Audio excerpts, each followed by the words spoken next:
Yun, Hyundai i30 clock spring. Paano magbukas ng clock spring ito? Bali susundutin nyo lang itong mga bilog na to.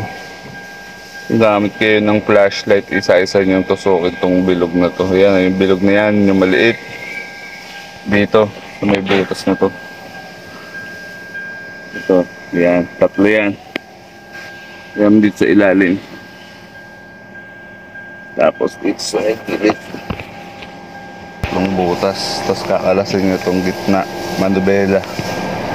Ayan, yung manubela na yan. Tapos itong cover, tatanggalin nyo rin yan. May dalawang tornilyo yan dyan mamaya. Babarilin ko na para madali.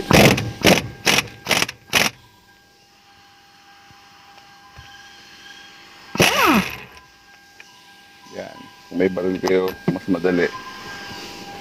Bali, tatanggalin pa to. Ito, yung dalawa na to, yung boots na to. Ito yan.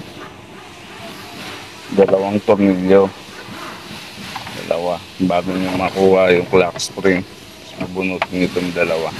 Mamaya pagdating ng pyesa, papakita ko sa inyo. Ito yung sa linya ng busina. Itong isa sa dulo. Ito yung papunta doon sa relay ng busina. Okay, mga master, ito na yung clock spring. Bale, ito yung clock spring na nakakabit dito.